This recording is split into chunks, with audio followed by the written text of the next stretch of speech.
Welcome back to the Energy Fix. Today's conversation is going to be a beautiful return visit from someone that you may recognize or maybe not if you have not seen her on the show before. Her name is Laura Patac. She first joined me back in episode 141. So if you have not seen that episode, make sure to head on back there. Don't stop this one. Just make sure you head on back there and go and listen to that too, because she has beautiful insights that are going to this conversation. Now, if you remember that episode, you already know that Laura has this beautiful, rare way of blending storytelling with strength work in a way that really feels grounded and practical and surprisingly emotional, but all in the best of ways. And today, we're going to be taking it even deeper into something that we all need right now, and that is individual uniqueness. Not to be yourself, kind of as this cliche saying, right? That's not what we're talking about. We're talking about the real kind of uniqueness where you stop trying to succeed by copying somebody else's pace, copying somebody else's wiring or the ways or the versions of how they found to be productive in their lives, quote unquote. You start building this life that fits how you're actually designed. That's where we're going to be focusing and where we're really diving into this conversation. Laura is a storyteller, a leadership speaker, and a Gallup certified Clifton Strengths coach with 25 years of leadership experience across 5 different continents. She's the author of Stories with Purpose, which, by the way, if you haven't read that yet, make sure to head down to the show notes and click that link because I'll have it linked down there. She's the author of Stories with Purpose, has another book coming out that we're going to be talking about right now called Whole, Not Perfect. And she's here to really talk about why uncovering your uniqueness is a responsibility, not a luxury. She's going to talk about what her formula actually looks like and how to use it to focus on what you can do without shaming yourself for what you can't, because we don't got time for that, right? Like, it is time to move forward and embrace who you are meant to be. All right, Laura, let's dive into this conversation. Welcome back to the show. Fancy. It's such a pleasure to be here. I'm reading the BU Complete, and I think, the two of us, we are a BU completeness here, and super happy to be back to speak in front of your viewers and listeners, and let's dive in. Yeah. And I love that too, because, the work that I do, BEU Complete, that really stands for Body Energy Unity. And that's what this is all about. It is about embracing that completeness and that uniqueness of who you are in the most beautiful way that is just the blueprint for your soul. And so, Laura, as we dive into this, I really want to just know, I want to recap your journey. For those who don't know you, let's talk a little bit about that. Talk about your turning point. What happened in that corporate exit season, and how did it change the way that you think about leadership and identity and who you're really allowed to be?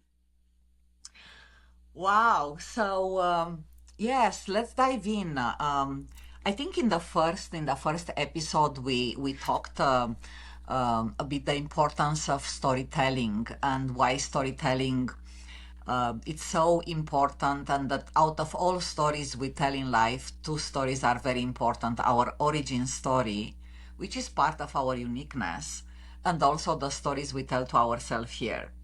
And I was talking a bit my upbringing, and that I'm Romanian, and indeed left my country many years back, and nowadays I live in Dubai, the United Arab Emirates, and I'm trying to build a life which actually resonates with who I am.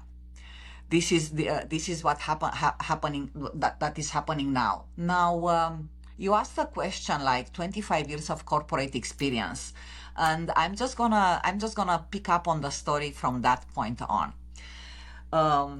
almost 3 years ago, I did an exit from a very high leadership position in corporate America. Whomever is going to go to my LinkedIn profile, they will understand exactly which company. And when I did that exit, I literally had an identity crisis. Because with all the exhilaration about, stepping into a new chapter, with all that enthusiasm, actually I had to pause and to ask myself, like, 2 questions. And the first question was like, what am I good at? Because when the business title goes away and the paycheck goes away, and you look to your LinkedIn profile and you realize that over 75 of your connections are just connections related to the jobs you had before. So your circle is like, very limited. You are saying, oh, so what I'm exactly good at? And the second question, it was a very pragmatical one, because one of my strengths, it's the strategic and problem solver. So I am strategic and restorative. It was like, so where I'm going to be taking this last 25 years farther, and how I'm going to be doing that. It's a bit of 2 questions in one, but it's like where I'm going and how I'm going to be taking that, right? So in all honesty, I enjoyed a bit of like a 1 month of uh, getting to pause a bit, and seeing family, seeing friends. But after that, these 2 questions, they were like really ruminating inside, because I really wanted to make a step to a direction. And I felt that I was at that kind of like crossroad where I had like, 2 options. The first option was to go back to corporate, something which was like very familiar, right? And I was looking to myself in the mirror, and I was asking myself, are you really sure that you want to go back? And the answer was like, no, I'm not sure. I think it was like for almost 10 days, I was just looking at, do you want to go back to corporate? Be truthful to your, and I was like, no, I don't, I'm not sure. I was not sure. So therefore, I had this kind of like aha moment, this kind of realization, because when you are at this kind of crossroad, the most important things is that what you bet your future on. And to me, it's like I was like looking in the same mirror, and I said, I think it's me. Like, because there is no savior. There is nobody kind of knocking at my door saying that, oh, you are good at this and you have to do something. So the realization which I had was that each and every of us, we have a uniqueness which we need to understand, assess and understand. And I took some time to really understand the formula. What is this formula of individual uniqueness?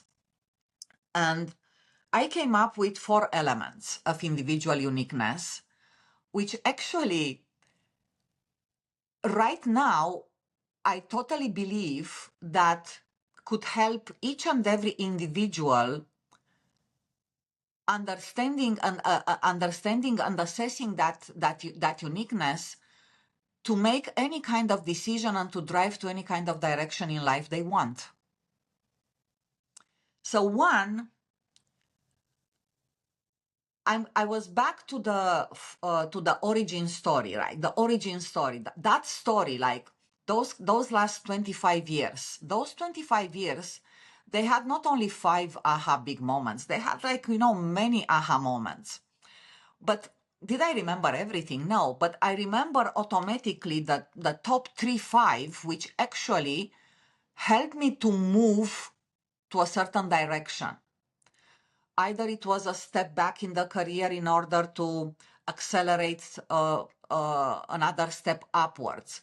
Either it was the decision, the uncomfortable decision to move abroad into a country where the language, I didn't know the language. Either it was, the decision to step into a role when I didn't know that I'm ready to step in. I was like, oh my God, I'm not ready for that, but I stepped in anyway. So those kind of decisions which I took with courage, though I had 100 fears inside me and my emotions, they were very overwhelming, but I acted in spite of the fear. But it's not just that I remember those. I tried to put on paper and to understand what I learned out of it. And is that learning going to help me on the direction I'm choosing? Because most of the people that are saying, oh, I know my history, I know everything, I know my top aha moments. But it's like in learning, right?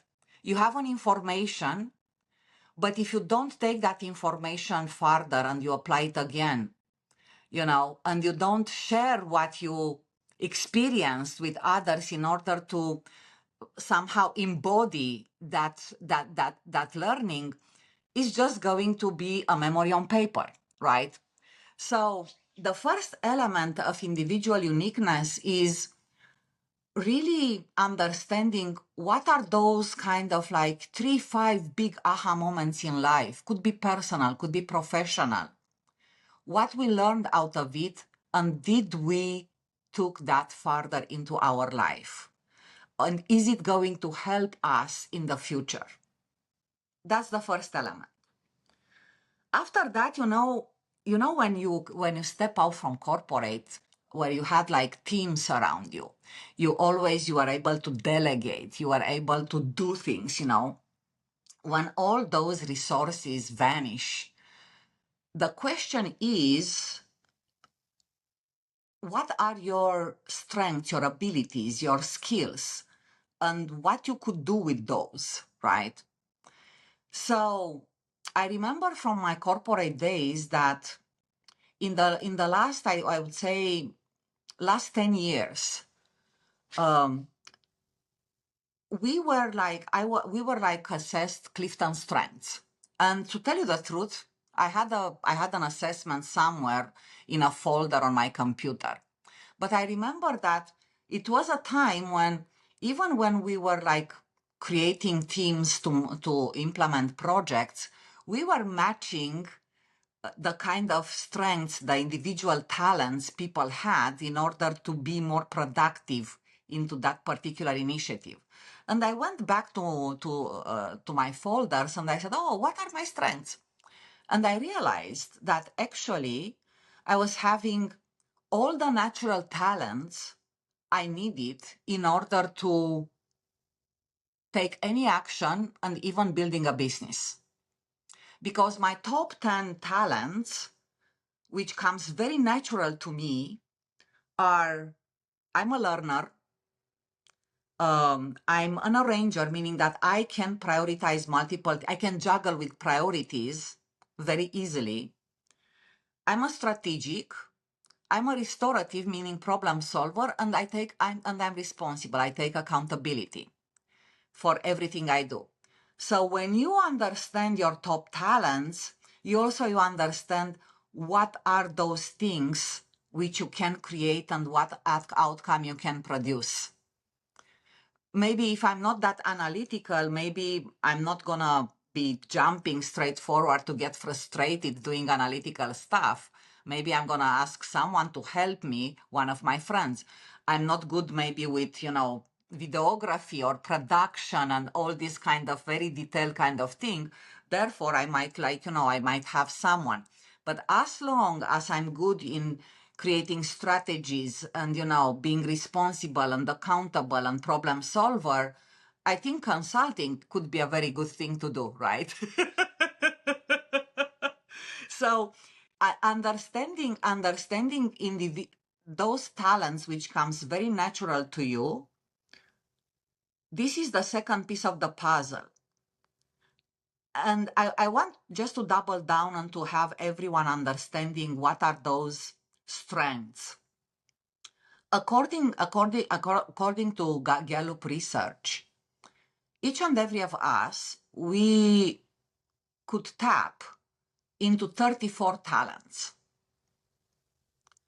More than 50 years of research on human behaviors and design, it shows that these 34 talents, they are accessed individually in a very unique way. So the top 10 talents, which are your strength DNA, those are the kind of talents which actually are your strength because you can access naturally with with 0 to no effort. The rest 11 to 21, you need to put a bit of effort to access them. And from 22 to 34, you need to put a bit of more effort to access them, right? And I give you the example of, empathy. Empathy, in my case, is on 17. Of course, I have it, but when I access it, I need to put some effort to do it, and maybe that's why I'm doing it very selectively. I'm doing it with my clients. I'm doing it in certain situations. I cannot do it every time with everybody because it drains my energy. So the way how people should look, and Gallup assessment, everyone could do it, is going to really show you, your top 10 or top 5. But the most important thing is how you use them, because having them, it doesn't mean that you use them. And therefore, some of the talents, they might be not used at all. Some of them, they might be overused, underused. And these are the situations when we are creating maybe conflicts, maybe we enter in very difficult situations, maybe the communication is not there. And it's very important to understand what are those, because if you want to build something, right, and you need to be good in execution, good in strategy, influencing people, creating relationships, these talents are mapped on these 4 areas, and you understand where actually you are super good at and where you need some help. So this is all about strengths, the second element. Well, the third element, I realized, are your unique values. And I was like, listening to a lot of definitions about values, but values in essence, it's about what kind of behaviors matter to you, right? Is it friendship? Is it loyalty? It's family, it's generosity, it's gratefulness, it's, and there are so many books, and also there is so much research around. And whomever wants to understand what's the range of values, I've seen, values like ranging to over 50, and there are tests which you can do to understand your values. Fantastic. But what is very important is what are those kind of 1, 2 values which are non-negotiable for you. And for me, non-negotiable, it's freedom and creativity. So to me, when you understand your top 5 values and your non-negotiable, that's the third element. And the fourth element is what I'm calling your future story. Because if you and I, we want to have a holiday in Paris, and that's aspiration, right? Let's call it like this. We want to have a holiday in Paris. The way how we get there is going to be very different, right? So to me, the future journey, the individual future journey, if even 2 individuals, they might have the same objective, the same destination, the journey to get there is very different. So when I realized all this, actually I took from the shelf. I revalidated my values. I looked to my strengths, and I made this very bold decision that my next journey is not going to be go back to corporate, but it's going to be in entrepreneurship, where actually I'm going to be helping people to navigate an identity crisis, understanding their values, their strengths, how to build a journey to a destination, and that's called strategy, and also understanding how through all these four elements they can enhance their image, their influence, and how they can create impact. So that was the big moment which inspired also the book, The Whole Not Perfect, because the book talks about these four elements in this kind of very interesting way of poetry and storytelling and reflective questions. But it's actually helping individuals to answer some reflective questions and maybe try to uh, redefine their four elements, try to discover, if they didn't discover yet, that their four elements. But more than that, if they are aware about them, how they are using it as we speak. So yeah, so that was the big change. An identity crisis. I think people they have identity crisis not only when they are stepping out of corporate and moving to something else. I think identity crisis is also when you are like, and crisis might be a very maybe like hard word, but I think it's a shift. It's an identity shift. Let's not call it crisis. Let's call it shift. There is an identity shift even when you are moving into another country. There is an identity shift when you really want to start something new in life, right? There is an identity shift when you are promoted in corporate, right? Because you assume more responsibilities, you have to shift your identity maybe to lead better, to communicate better, right? So I think this kind of identity shift is happening not only in this kind of like big change situation when you exit a role and you move into, I would say, uncharted waters, as entrepreneurship is, but it takes. I think that this formula, it helps individual to navigate the path with clarity and to understand what is that they have as foundation in order to face any kind of new challenges. Yeah. And you talk about this individual uniqueness, this learning of your strengths, this learning of your values, this learning and understanding you and what drives you. And I've read that have mentioned this individual uniqueness is everybody's responsibility to really dive into. I would love for you to talk about why it, so if people understand that it's important, everything you just said. Oh, yeah, that makes sense. Oh, yeah, that's important. I see that. I can appreciate that. But yet, why do you think so many people avoid the work, even when they're feeling miserable in whatever circumstance it is that they're currently in? Why do you feel that that is such a struggle to actually move forward into that individual uniqueness? I think people, when they are at the crossroads, there are a couple of things happening. Um, One, they don't know where to start. And I see this very, very often, also in the practice and the coaching.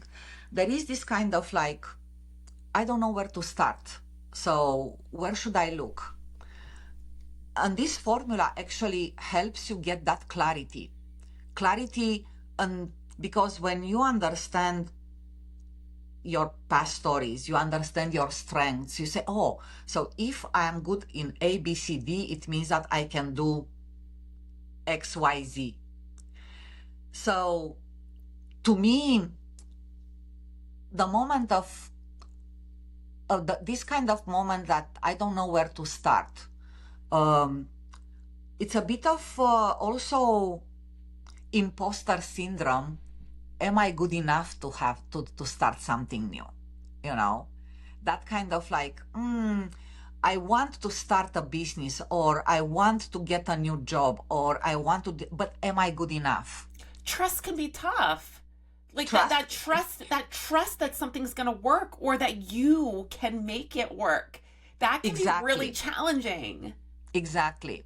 Yeah. And that is the moment where actually the learnings and the strengths, they can help you bring that confidence, because your past stories, when you overcome some very tough challenges, they show you that you can, and the strengths, they show you why you were able to do it, right?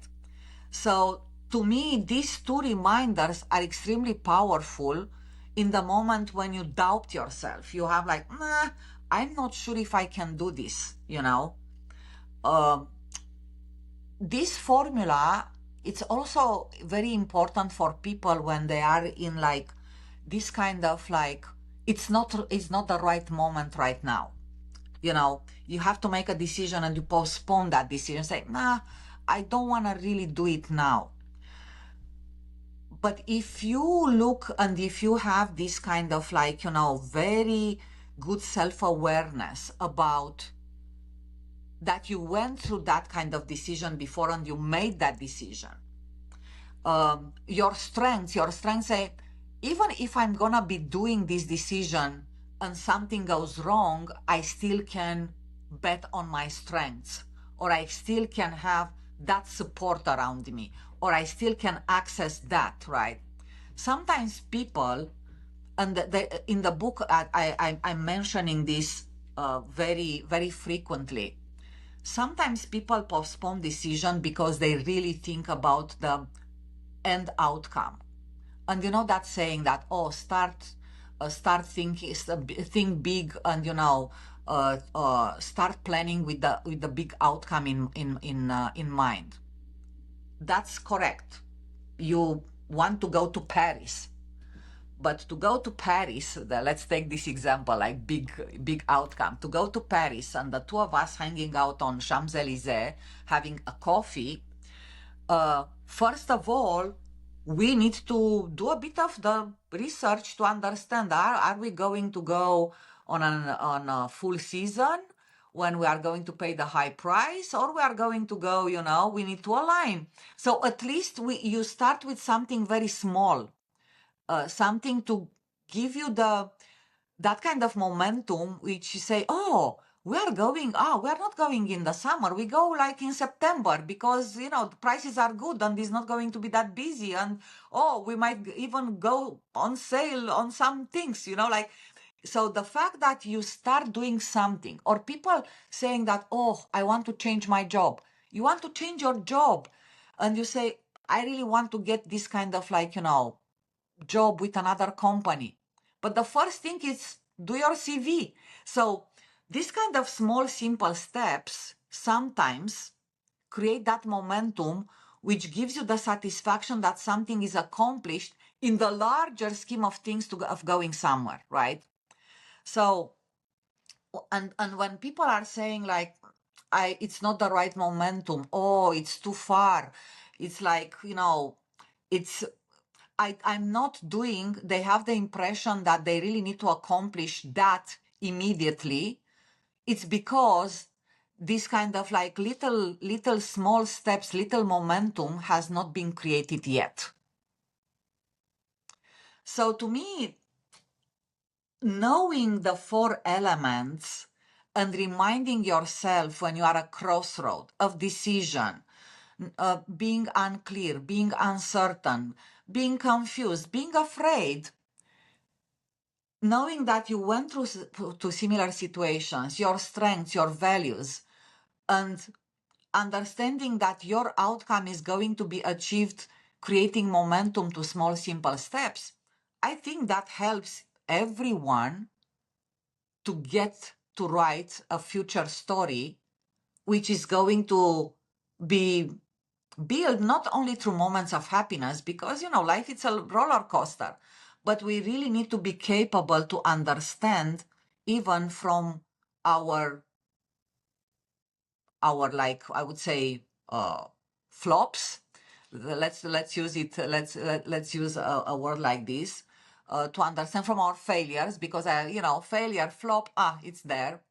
To understand a bit from our failures, from moments when things are not very are not very happy, to be able to assess our emotions and to really raise up based on what we have on our portfolio, which are our strengths, our values, our purpose, and all the learnings which brought us where we are right now.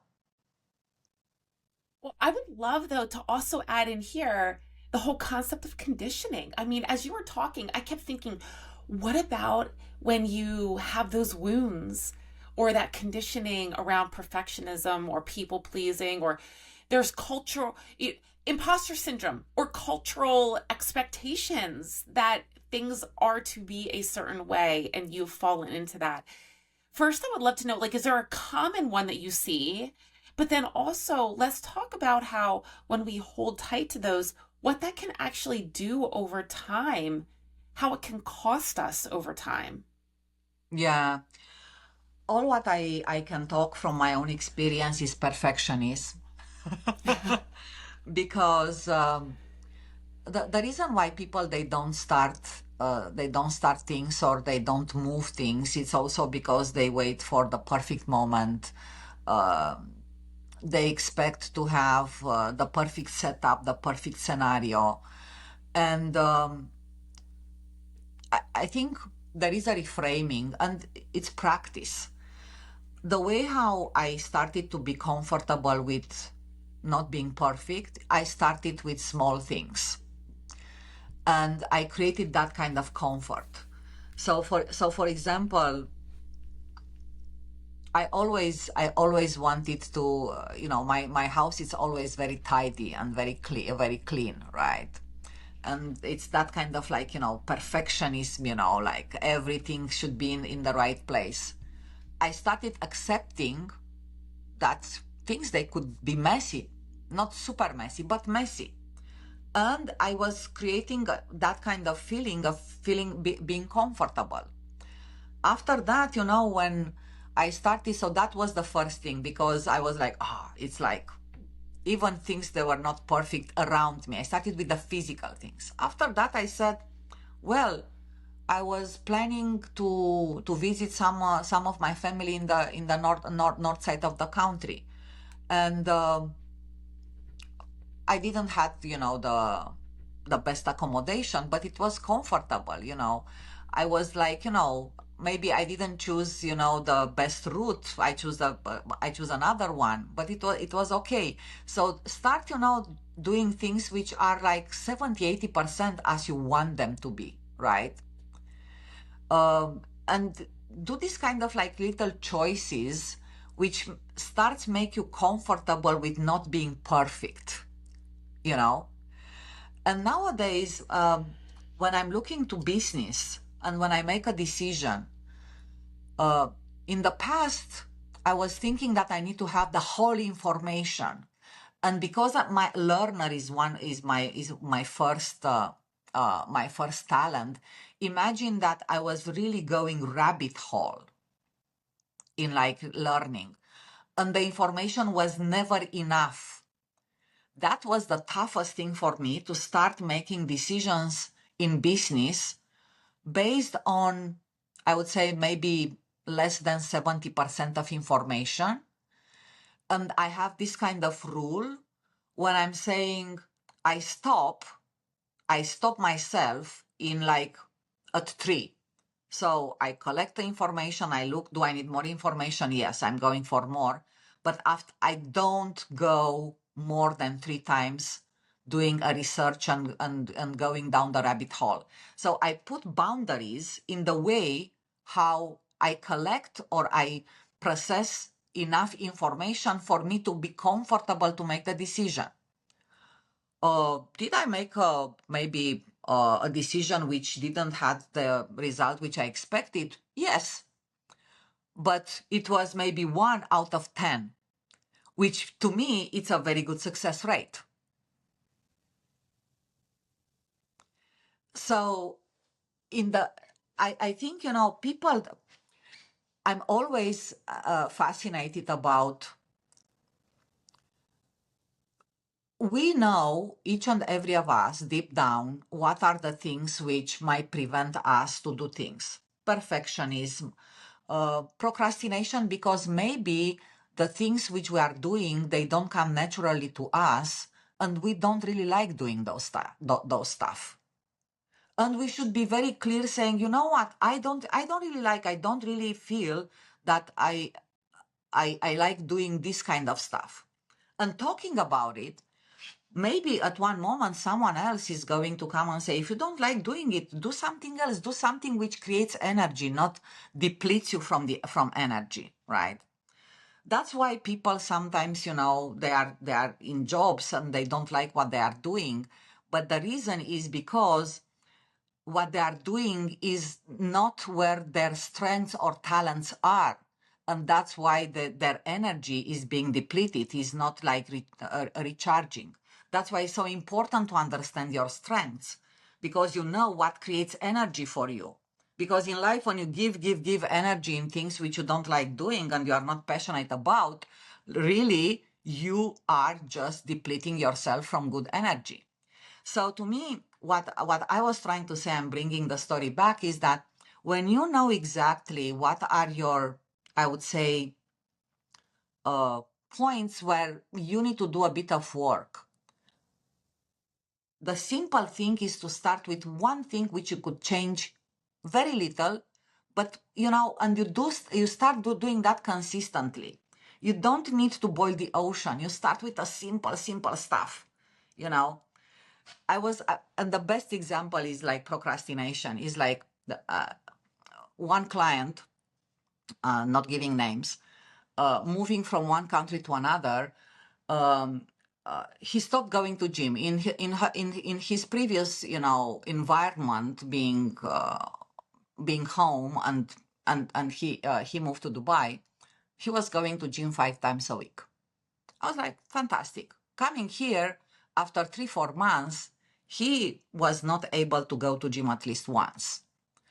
And he was actually frustrated about the fact that he doesn't go to gym 5 times. And I was like looking at him and I said, but what if you start going to gym once a week and you do that for a couple of weeks, and after that you increase to 2 times a week, right? This kind of like taking small, simple steps, it's so effective in building behaviors or habits, starting with not the big leap. You start with a small step, and that means something. So to me, perfectionism, it can be cured as long as you want to step a bit courageously and to accept that things even 70% accurate, it's much better than it's much better that you take a decision instead of no decision. Because this is another thing, we start, so a decision is better than no decision. It could be like, it could go well, it could go maybe not that well, but at least you learn something out of it. And it's just a matter of doing it. I don't know how to say it more. Maybe you don't take a risky decision, you take a decision which the risks are calculated, but something small and simple, you get validation that it's okay. You create that safety that it's okay, that it's working, and you take the second one, and after that the third one. And that is the way how habits are being created or behaviors are being changed. Yeah, no, you brought up multiple things here, and you've talked about different habit changes that you can create.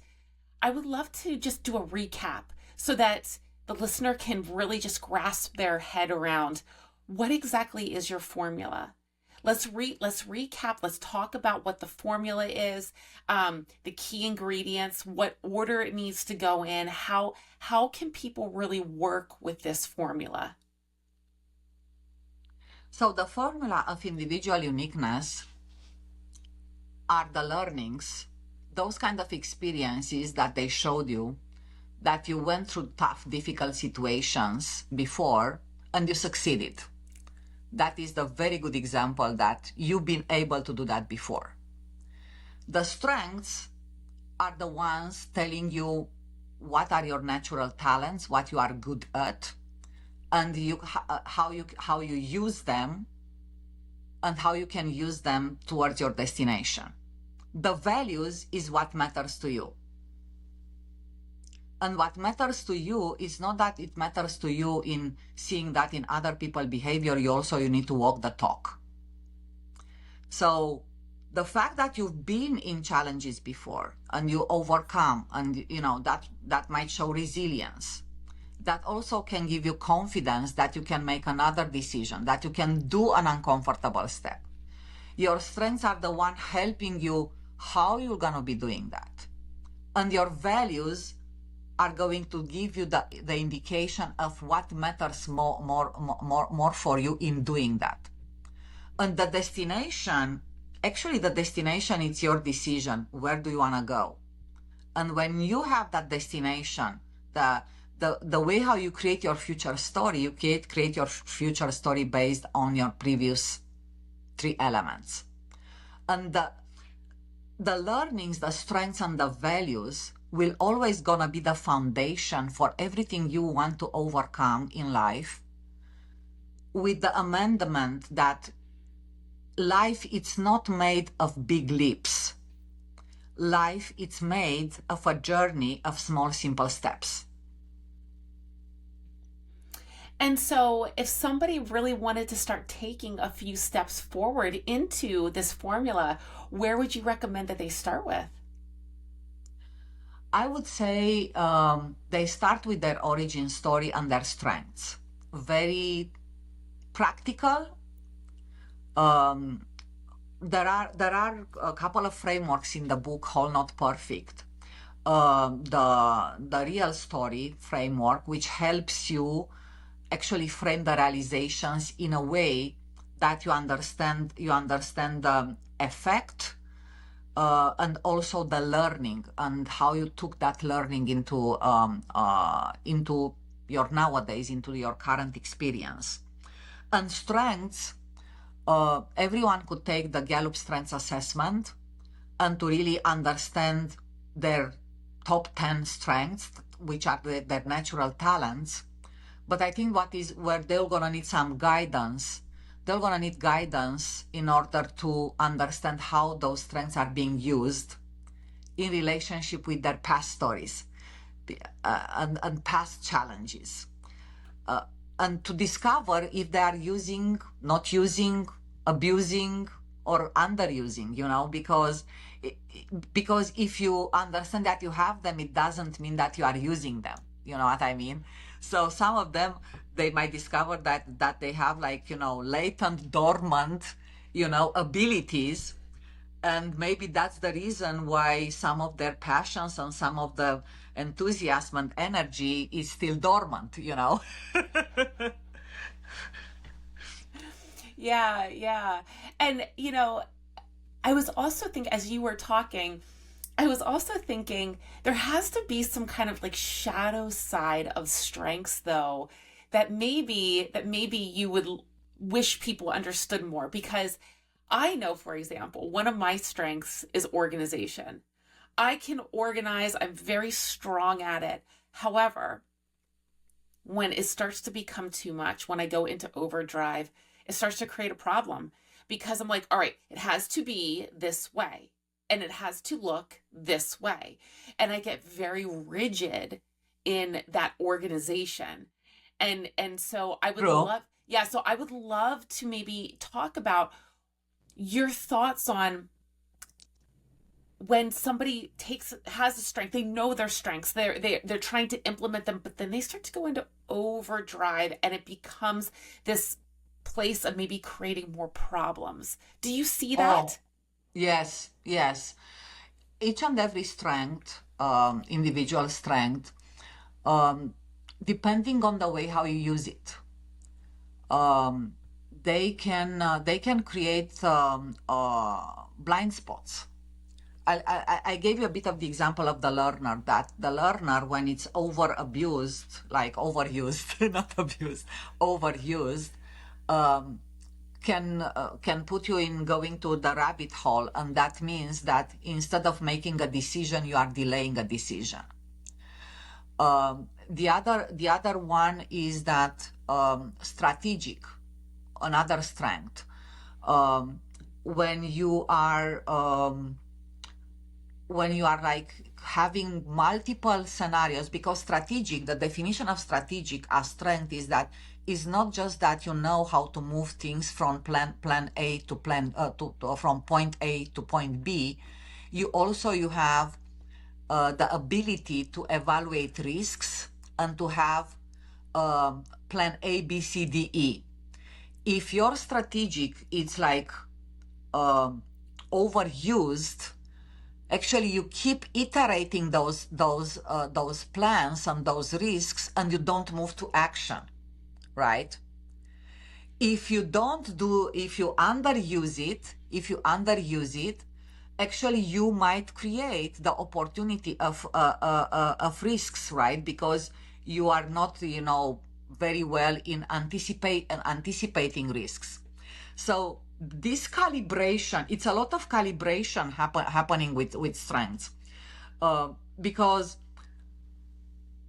you can create a very good outcome, but you can also create situations where things are being delayed. You are less proactive. You are more reactive. So there are those kind of blind spots which, strength by strength, they have at least 2 or 3 potential blind spots because of the overuse or underuse. So to me, understanding your strengths is not that you have a list with your top 10, but the regulation comes in the moment when you understand how you use them in the past. And also taking some current challenges, or maybe understanding some current situations at work or in life, depending on the circumstances and depending on the evolution of that situation, you could have an understanding if there is a chance of overuse, underuse, and if that creates some blind spots. That's really interesting. I like how you said that what is really important to know or to discover is how you used your strengths in the past, because that can make a difference in how you start to use them to move forward rather than going into overdrive. Yeah, because this is when you bounce them to your past stories, past challenges, those 5 aha moments, actually the calibration starts happening. I give you another example. Responsibility. It's a very important strength. It means that you are accountable for things which you take upon your shoulders. But someone who is like overusing responsibility, they might take responsibilities which might not be them to take. They assume that they need to take that responsibility, and that creates overload, and that creates stress, and that drains the energy. So to me, also not taking responsibility, that's the other side of the coin, because you assume that something, that kind of action or that kind of like role doesn't belong to you, and you are very passive, when therefore you can create a gap in the process, or you can create a gap within the team, or even in the family, because you don't assume some responsibilities. So to me, calibration, it's not just knowing your strengths, it's the process of calibration, and how through the calibration it's not that you maximize, but you get to a place where you get energy from the way how you use your strengths. You don't over abuse it. And also you understand what are the blind spots which those strengths might create if overused or underused, because that understanding is also very important. Yeah. Well, let's take this even a step further then. Let's talk about leadership and energy, because everything you just talked about right there has me kind of thinking about the whole concept of burnout, especially when it comes to leadership and moving into that. How does honoring your uniqueness, your strengths, help to actually reduce burnout, number one, but also what changes in decision making and boundary setting and capacity and all of those things when someone finally stops forcing themselves into the wrong mold that they're not meant to live in? Well, your question it's spot on. Organizations using strengths-driven leadership, they are 3 times more productive because people they use their talents where actually they are good at. You cannot have someone who doesn't have strategic, maybe one of the top talents, to have him driving a big strategic initiative. But maybe that person might be very good in command, maybe attracting talents. It could be very good in in analytical, maybe having a good sense of intuition, of skills, being a visionary, being futuristic. So I think when you understand the strengths, what comes naturally to people working in an organization, they will gonna be having tasks or roles where they're gonna be at their best because of their talents, and that is going to give them energy, and that is going to increase their engagement. And also, it's very important for the well-being. Organizations who are using strengths-driven leadership is not that they are 3 times more productive, but the well-being of the organization is increasing 6 times, because you go to your workplace knowing that you're gonna do something you are good at, and you also you like it. What could be much better than this? And that is also going to, because when you are engaged with your role, you are good at your role, you like what you are doing, you decrease the opportunity of burnout, you decrease the opportunity of stress. There are some voices saying that having the strengths assessment as part of the recruitment process might not be a good thing. But in my view, I think it could be a very good thing, because you get the job description with the strengths of individual, with the values of individual, with their past experience, and you have, I think, a much better view if that person is not just good at their job, but they're gonna embrace the role. They're gonna be motivated about what they are doing. And to me, I would say it's going to be maybe difficult for organizations to have it as part of the recruitment process. But even after the person become an employee, I think understanding the strengths and where that person is naturally good at, that gives that organization the edge of having someone being fully motivated, engaged, and productive. Yeah, yeah. And so that's really interesting. That's really interesting because as you were talking, I was thinking to myself how some of my favorite jobs, the ones that I was doing just to create money while I was in school or like whatever was happening at that point in my life, was when I was a waitress and I worked in restaurants. And it kind of makes me laugh because like in the past I was like, why was this always my favorite? And, why did I find so much joy in some of those jobs? And I'm really curious which strengths that was bringing up for me. Was it the socialization? I don't know. Was it the organization? I don't. Was it helping people? Probably. I think it's, I cannot, usually I'm going like this after listening to some stories, but in our conversations, I'm sharing more of my stories. But at one moment when you're gonna share your stories, uh, I think it's enjoying that those kind of roles and that those experiences.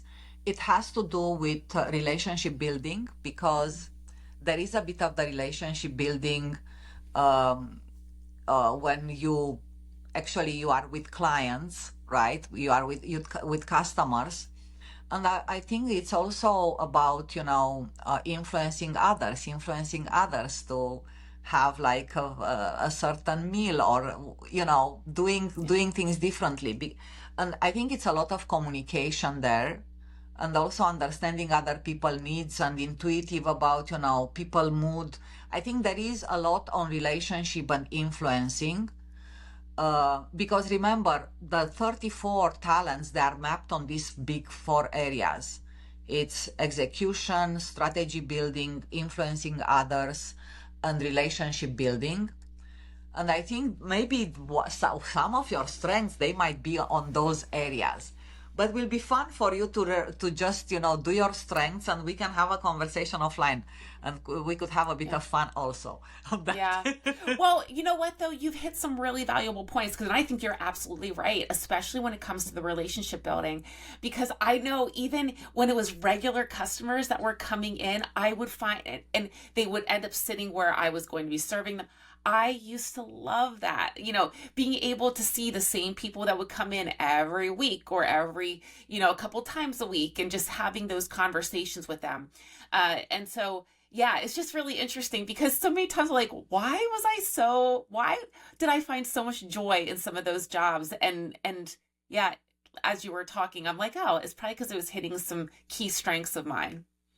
Yeah, and even our conversation and our relationship, Tansy, if you are thinking about it, the things which you do right now with so much joy, your podcast, getting to have a community of listeners and viewers, that's also relationship building. Yeah.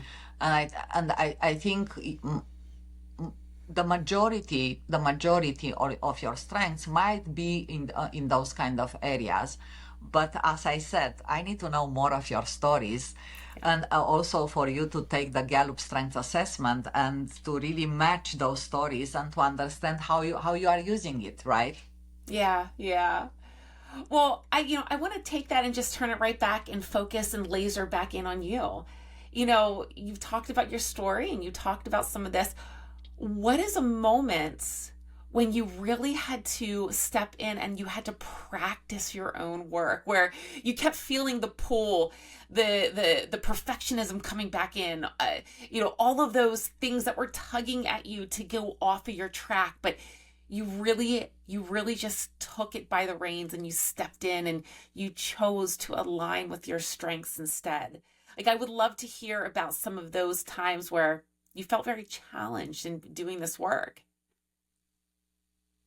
Well, I think that I learned through my last two big aha moments in life. So one was when I published my first book.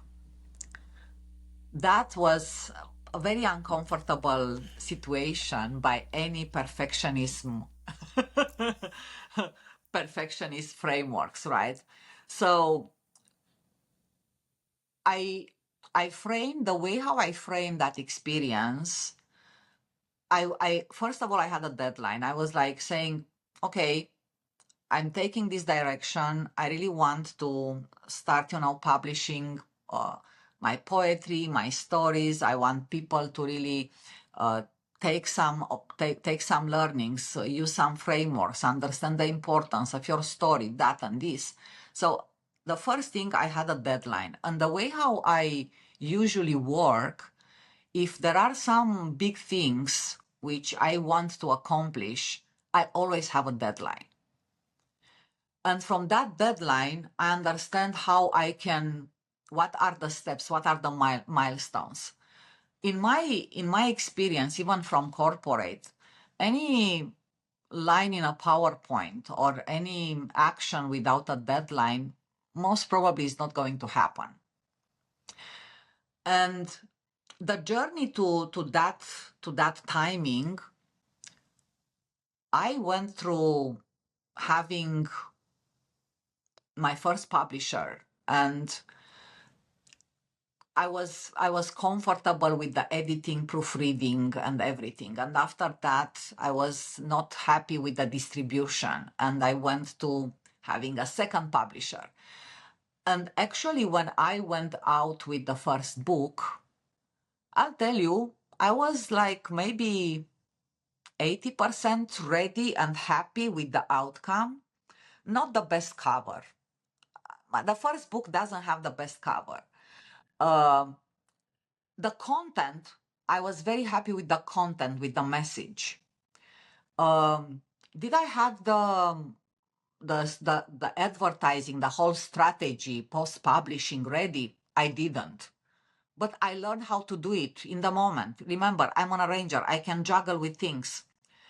And the fact that that first book gave me so much as learning and understanding how things are happening, because in publishing, and if you want to become a published author, the most critical things are not, it's not the copyright and the editing. Yes, cover is important, but the most important the things are the things happening after your book is being published. And I learned hard that one. Did I came from the idea that I'm gonna make money out of my first book? I'll tell you that I had to really balance and recalibrate my expectations, because after publishing and understanding, what other things needs to happen, I said, well, as long as I do a break even for the investment, I'm good enough. But that lesson in itself actually helped me getting my second book, not, let's say, perfect, because I'm still learning. You learn your whole life, but got it into a place which enables me not to make money, but to target and to have more readers getting access to it. Because when you publish a book, nobody, I think, unless you have like, a lot of funding behind, nobody is going to become if you don't have the funding and a very clear strategy, maybe you'll not become a millionaire. You need to balance your expectations. And my expectations is that the book is going to address at least like 1 million people, my second one. This is what actually my target is for the next couple of years. And to me, if I resonate with that objective, that's good enough for me, because all my actions are going towards that direction. And the book is going to be that kind of manifesto of talking about individual uniqueness, and is going to resonate with the readers who are going to embrace their uniqueness and the fact that they can reinvent themselves any point in life based on their uniqueness. Yeah, yeah. Well, let's talk about that book. So, Whole, Not Perfect. Again, I'll have that link down in the show notes as well with Laura's first book that she had out. But let's talk about that. What can readers really expect to gain or expect to get from the book, and how can it help them on their journey? Well, Whole Not Perfect, it helps readers to get closer to their 4 elements of uniqueness. There are some frameworks which they can use. There are stories and very sensible and very inspiring poetry, which, sometimes any form of art can trigger some emotions, and those emotions can lead you to a self-discovery road, which maybe you didn't anticipate it. So the book is helping you to get closer into understanding why the four elements are important, and also trying to navigate and to get closer to name them.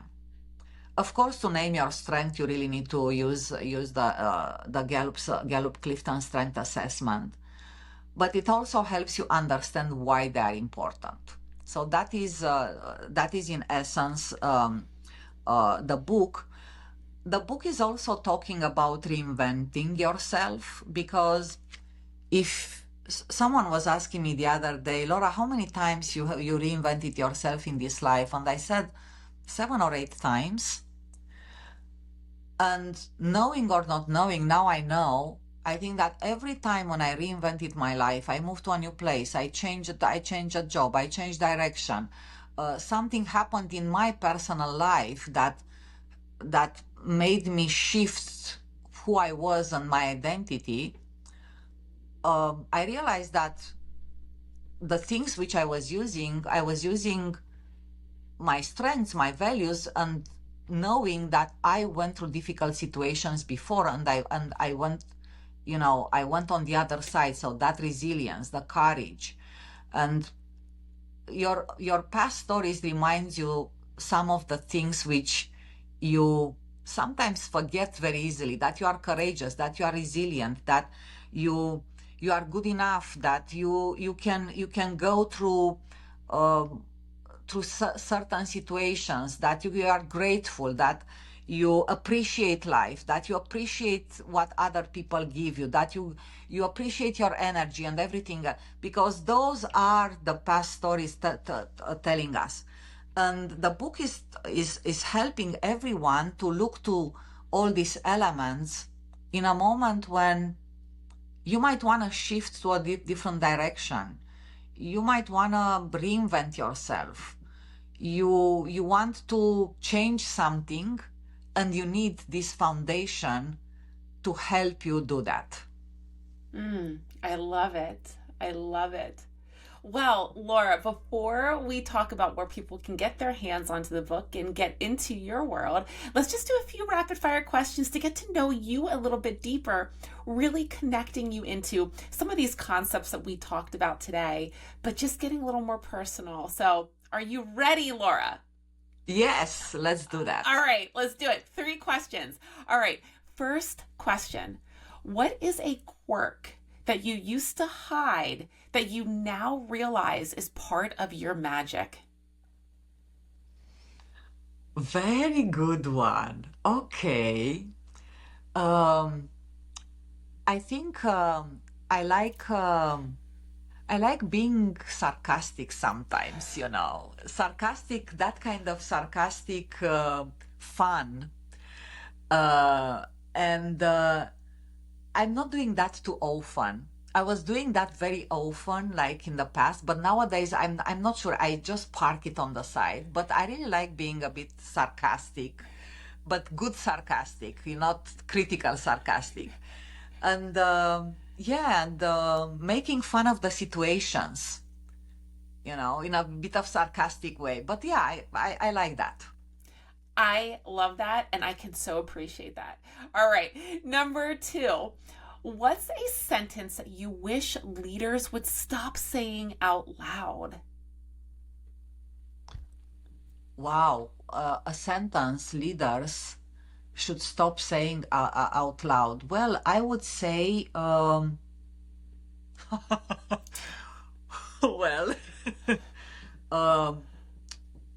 this is a teamwork. They really need to believe in the teamwork. When leaders are saying all the time they are coming after all this, like, this is because of a teamwork. Yes. But I think, this is too overused already, and if they don't speak from the heart, they should stop just saying that this is because everything becomes a label. It's teamwork. Everything is teamwork. But on the other hand, it's also good to recognize individual values, because some people, they might be behind some of the genius ideas or genius solutions, and to give credit to those which are actually driving from the front, and give them that kind of spotlight, because that's important too, as much as it's about teamwork. Yeah. Oh, that's a good one. Good one. All right. And the last question, what is one tiny thing that really helps you come back to yourself when you're feeling pulled into a place of comparison or feeling pulled into being pulled off of your track? Well, one of my uh, strengths, it's called intellection, and that means that I do really like my white space, a space where, and even I can get into this white space even in the middle of a crowd. Being able to pause and to think and to internalize a couple of things. I think that's something which gives me also energy back, and I really like creating the white space. And I think each and every of us, we should like really have that space where even for 15 minutes, 30 minutes on a daily basis, we create that space when we can reflect, breathe, think deep, analyze our emotions. And I think analyzing the individual emotions, the fact that you are happy, you are upset, you are tired. We were just discussing at the beginning of the conversation. Oh, we felt a bit like tired. It's okay to acknowledge, and I like acknowledging how I feel, but I'd like to understand why, because understanding why, it also gives you maybe a bit of solution how you can go back to your energy, to your happiness, to a bit of like lighter face. So yeah, so I like a white space which I can take, and I do it like very intentionally every day. Good one. All right. Well, Laura, let's talk about where people can find you. Where are you hanging out? Where can they find your book? And is there anything exciting that you have going on in your work right now? Well, LinkedIn is my space of communicating and engaging with people. I love connecting with people. I do post frequently, giving a lot of value. I talk a lot about strengths and identity and everything. People, they can take some tips or some micro practices out of my LinkedIn posting. My books are available on Amazon.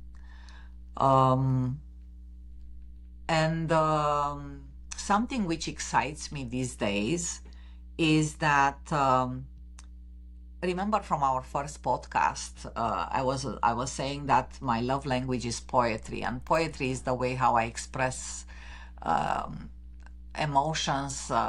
I encrypt experiences into metaphor and things like this. I'm super excited because I decided at the beginning of the year, and this is not just a resolution, I'm taking the resolution into action, is that I would like to publish a poetry book.